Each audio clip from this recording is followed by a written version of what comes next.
Hi guys. Oh my goodness, let me grab a cough drop really quick.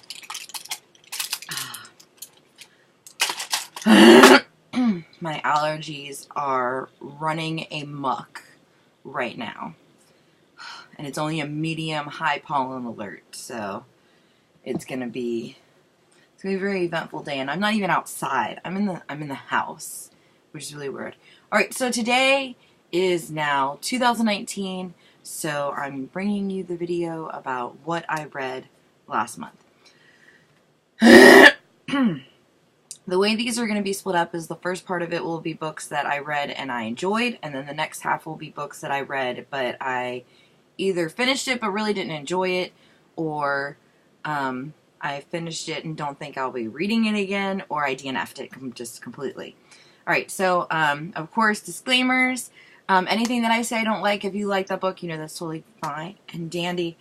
We can't all like the same thing. Alright, so without further ado, the first books, of course, which is not in order like it was supposed to be. Let me grab the other one down here. Are the first 3 books to the Throne of Glass series. So this is the bind-up novellas, the first actual book in the series, and then the second book. It's time to dust in here again. I was really, really excited that my local book club, Shelfie Book Club, decided to pick up this entire series to binge read. We were supposed to read it from December to February, so it's 3 meetings, but we decided this past week or so just to finish it out.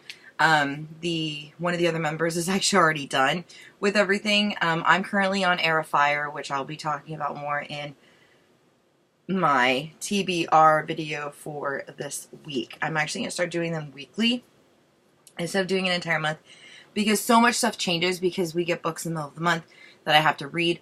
So I thought doing a weekly book TBR would be better.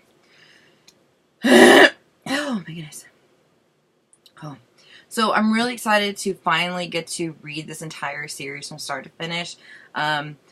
I'm not that far into Heir of Fire, but I know I read that one before because all of my Kindle highlights and stuff is on there. So I was like, oh, okay. So I knew I had gotten so pretty far in the series. I think the last book that I read was Queen of Shadows. I remember very vaguely things that happened. So I'm really excited to read the last 3 books in the series. Yes. The other book that I finished this one right before midnight on the 31st. So it is My Sister Rosa. This is an older ARC. This one I actually found at the library bookstore for like $2, and lo and behold, it was signed. So I thought that was really cool. That was a really cool find. This ARC has been sitting around since it wasn't sent for review. This one's been sitting around for quite some time.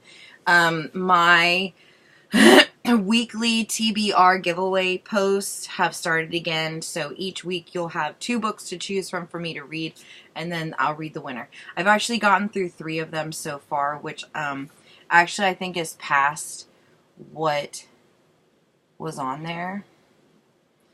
As a lot of people weren't voting, so I wasn't really getting a lot of votes for certain things. Okay, yeah, so the last one was actually for this one here. Yeah, so I'm actually right where I'm supposed to be. So the 7th, the 14th, the 21st, and the 20th, I'll have new ones on there.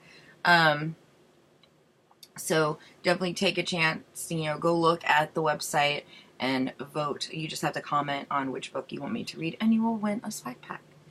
Alright. This one was dark as hell. Oh my god. It was so creepy. And I wish that this author would come out with a book too, because this was from like 2016, like the end of 2016. So it's been what, like 3 years? I need a book 2 to this. I want updates. I want to know what these people are doing, where David is, and what's going on. Because this, I thought S.E. Green was dark with her Killer Instinct story. And some of the other things that I've read from other authors and stuff, but this one blew them all away. It is so dark. Oh my god. It was so good though. I definitely will have to See if I can find a finished copy of that. I actually think I might have a finished copy of that somewhere buried in my TBR. I think it was from the library. The next books I read actually right before this one, as I said, these are not in order, is The Final Six. This one, I don't remember if this came in a book box or if I bought it from Books A Million, because there's no sticker on the back of it, but it's not signed. So it's like, I know it didn't come from Uppercase, and Owlcrate's been doing mostly, signed copies, but then exclusive covers. So I'm thinking this might have been part of the ones that I just bought. So this one was really good. I was really excited that I got a chance to read it. This one deals with a group of kids where our Earth has completely been devastated from natural disasters. So floodings, lots of really bad storms. Kind of reminds me of like The Core. There's really, really bad storms. And, or The Day After Tomorrow. That one too. And, what's the other one? Waterworld. This kind of reads kind of like a prequel to Waterworld, really, because most of the Earth now is covered in water. So, what they're doing is they have built spaceships, or a spaceship, so they're going to send these teenagers off to one of the moons at Jupiter, called Europa. And they're giving them this serum, sorry guys, that only teens can take. And that's going to help them survive there, because I guess Europa is covered in ice.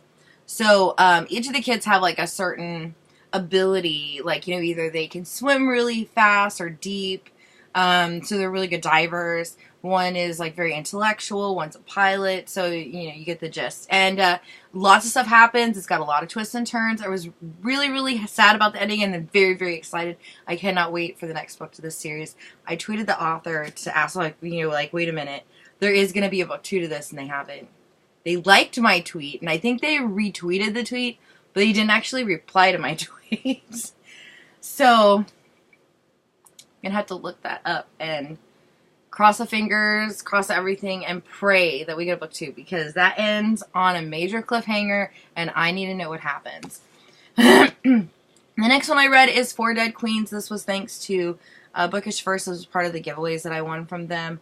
I was so excited to get this book.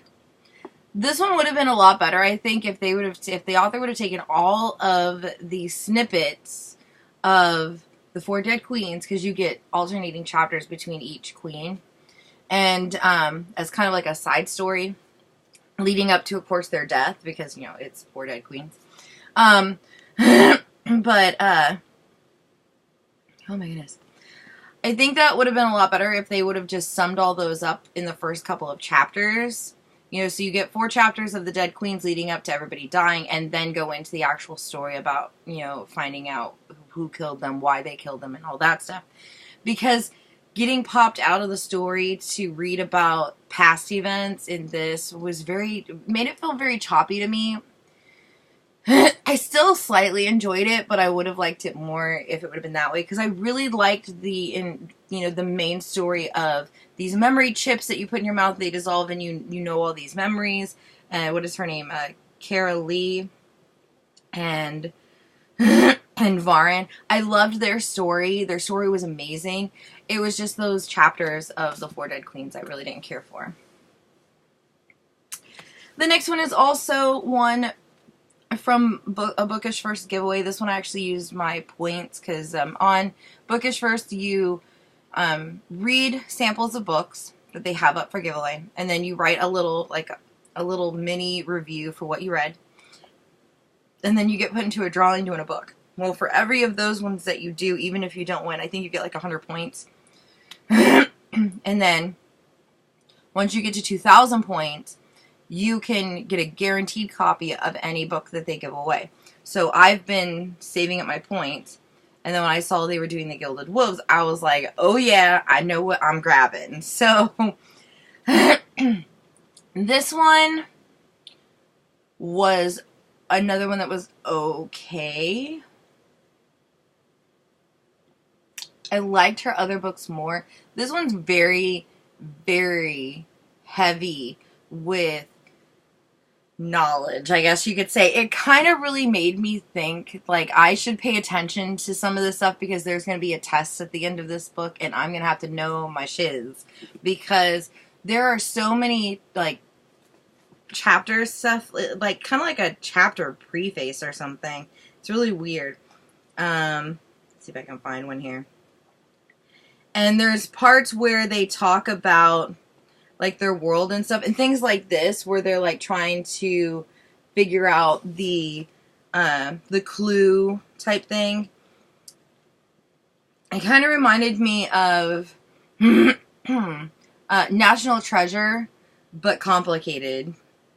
You know, where National Treasure gives you, like, you know, history and, you know, information and stuff, but in a way that you can pretty understand. This, a lot of this was really confusing.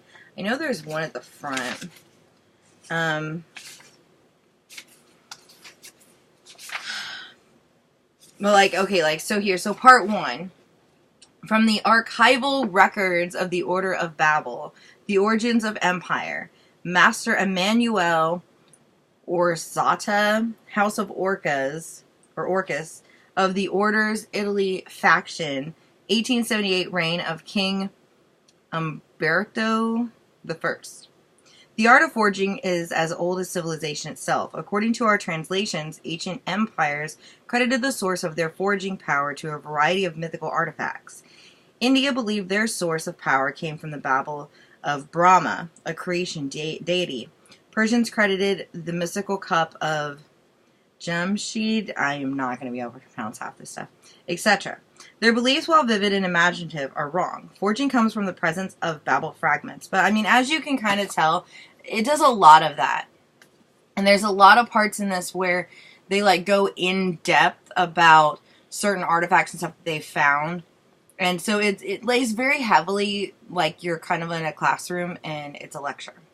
So I really wish it wouldn't have been like that. Because I loved her other 2 books. They were so good. I wish she would have turned out another book set in that world, kind of instead of this, or just kind of taken those parts out of this. Because this is kind of like a steampunk, turn of the century type thing, which could have been amazing, but it really, this really reads way more closer to adult fiction of what I've read of adult fiction versus young adult fiction.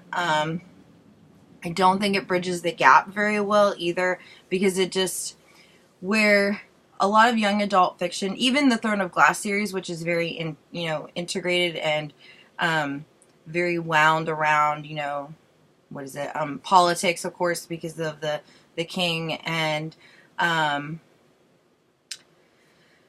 the backstabbing and all of that stuff. It's easy to understand. I'm not confused, and in this, it's just, okay, by the time I get done with them explaining this one thing and you go on to the next one, I've forgotten everything that they just talked about. But yeah, that was my only issue with that one. The next one, which I actually already picked the giveaway winner for this, I finally got to sit down and read The Mortician's Daughter, Book 1, Foot in the Grave by C.C. Hunter. This was so good. I actually also read Book 2, but it's stuck in my stack of mail haul because she actually sent us a finished copy. So, also, if you guys didn't know, C.C. Hunter is the featured author, again, on Books Are Life on the Facebook group. She's also going to be joining us for a live chat, I think, later this year. She's coming on the group for 3 different books that she has coming out this year. So, very excited for her to be back. Alright, so that is everything that I read and I enjoyed. So these are now books that I didn't really care for. I'm not going to spend too much time on these, just because. But the first one is an ARC, Before I Let Go. This one I just really didn't care for. It was told in like alternating things, but it's like that first, the prequel, what it says, Midnight Flight, it has like a phone call in it, that really got me. But then once the story really started, and then it went to 2 years before. And then there's like lots of like little notes and stuff. I don't know. I kind of just lost interest. It's kind of boring. Just didn't work for me. The next one, which everybody seems to love, is Allegedly. This one I really just didn't care for the writing style. She constantly talks of like mama this and mama that and mama told me, you know, like I better shop around type thing. And that was just, it felt kind of weird. I didn't care for the writing style. The next one is Mortal Engines. This one I just felt was more young or middle grade versus young adult. I did like the movie. The movie was awesome. I still wish they would have done something with like a kind of like a little prequel thing to it, but it was really good. Don't care for the book though. The next one, let's see, where's the finished copy of this one, because it's in here somewhere. I'm so sad because I had both an ARC and an exclusive cover hardback from Owlcrate from Twinkle with Love. I'm so sad. This one just, I didn't like the writing style at all, and I've talked to a couple of other people that said they read it when I said I didn't like it, and they're like, yeah, I didn't like it either because it was just kind of meh. The next one is a DNF from ND. It was Scan. I don't remember why she said she didn't like it, but I think she said it was just boring. So yeah. I do say that I have read a lot of stuff from Sarah Fine. I think she did. I haven't found one young adult title that she's written that I actually enjoyed. I usually end up DNFing them, but she does have a new adult series. I think it starts with a P. It's like Prodigy or something like that. I don't remember. But it was amazing. Need to get the rest of those. See, that one I don't know why it's in here. Because it's Anna Risa. She had an extra copy of that one. The next one is Ruin Binder. This one, oh my god. I've had this forever. I grabbed this book specifically for this amazing cover. And I wanted to love it so much. And,